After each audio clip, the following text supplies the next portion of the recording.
How's it going, everybody? Welcome back to Talking Balls. Welcome back to a brand new transfer news and update video. Haven't done one of these for a little while, so I thought I'd keep you guys up to date with what's been going on. It's a warm and bright day in Wolverhampton. As you can see, we've got the blind shut because the sun is glaring right into the room. But yeah, hopefully you guys are keeping safe. As always, be sure to hit the like button, subscribe to the channel. We're very close to 13,000 subscribers, so it'd be great if we could get there over the next day or so. But yeah, lots been going on. 24 hours. In the last 24 hours, it's been particularly busy. Wolves obviously confirming their second new signing of the summer in Gonzalo Guedes. There is a video out on that, a really good video that I uploaded yesterday, and we've got lots of content on talkingwalls.co.uk if you want to check that out as well. So plenty to see. If you want to learn about him a little bit more, check out that video. One signing that I haven't really addressed on a video on my own is the Conor Coady situation. He has now officially moved to Premier League rivals Everton on loan with an option to buy.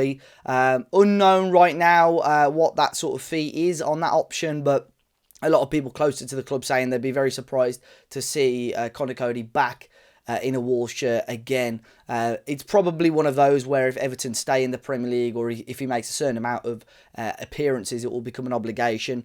Spoke a little bit about it on our latest podcast, but you know, an unbelievable servant to the club, 7 years at Wolves, and in my lifetime especially, he's 100% been, you know, the best captain the club has had.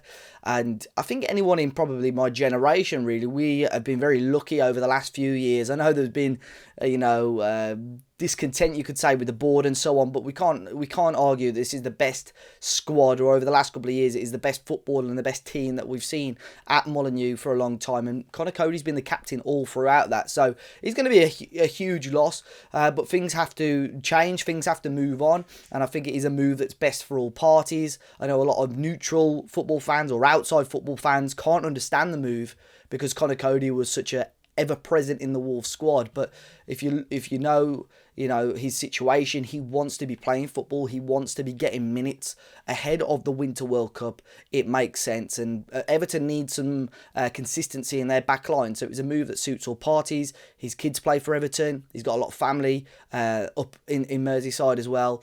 Obviously the big question mark is him playing for Liverpool and him being a Red himself, but I think, you know, we can ignore that. So we wish Conor Coady all the best anyway. His move to Everton was confirmed yesterday evening, shortly before Wolves confirmed Gonzalo Guedes to Molineux anyway.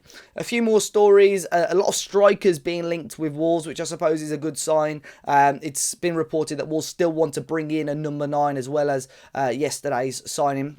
One of the players was thought to potentially be Andrea Belotti, the former Torino forward, left the Italian side this summer. He's available as a free agent.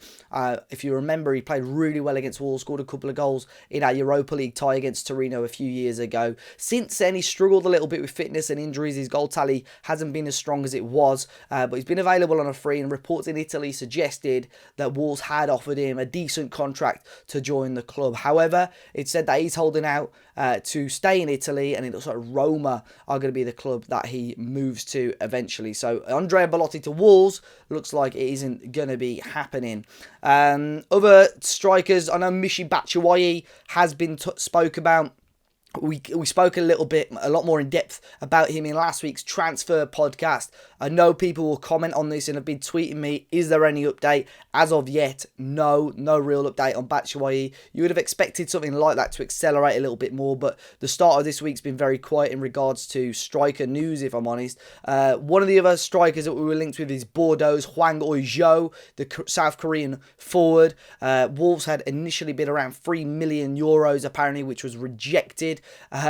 Reports in France suggested that it was 2 million up front plus a 1 million bonus if Wolves qualified for the Champions League, which I think fairly so Bordeaux laughed off, and they're waiting for Wolves to make a more serious offer. Other reports are suggesting maybe 6 to 7 million euros to secure the signature of Huang Bo. That one seems to have the most substance right now. Another striker in France that Wolves have been linked with is Straussberg striker Ludovic Ajorc, 6'6", an absolute unit, but a really good footballer as well. I've watched him a number of times. Wolves apparently have offered in around £10 million for him, but Straussberg want closer to the £17-18 million mark if they want to be signing Ludovic Ajorc. Would offer something completely different to what Wolves have got right now, so we'll keep an eye on that one to see if anything progresses on that as well.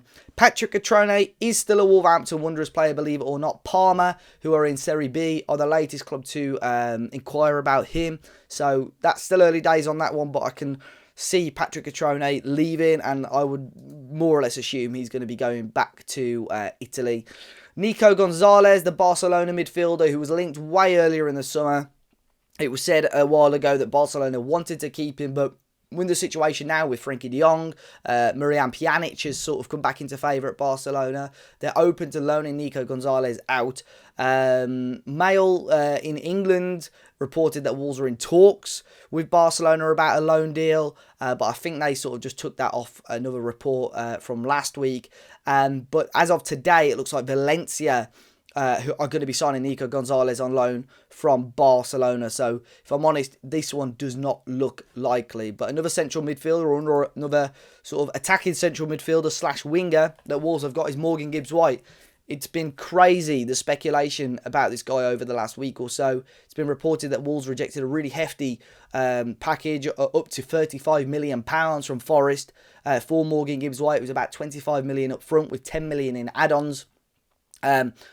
But the Telegraph believe that Forest could come close to Wolves now. £40 million valuation for Morgan Gibbs-White. What I think Wolves are probably holding out for is £30 million cash up front, and then obviously can look into the add-ons as well. But I've got a feeling now Morgan Gibbs-White may not be a Wolves player come the end of the transfer window, but who knows? Still plenty of twists and turns to go in the next few weeks of the window. And the final story is actually about Toti Gomes, a player that right now is on the fringes of the Wolves first team. Played for the under-21s in a disastrous defeat last night. But Wolves have actually rejected an offer from an unknown Italian Serie A side for Toti Gomes. An opportunity for him possibly to get first team football. But as of right now, we know Wolves' squad depth is non-existent, so Wolves are deciding to keep hold of him for now. But I wouldn't rule out anything else, because, you know, if big clubs are looking at Toti Gomes to hopefully give him an opportunity of first team football, we may well see that come to fruition.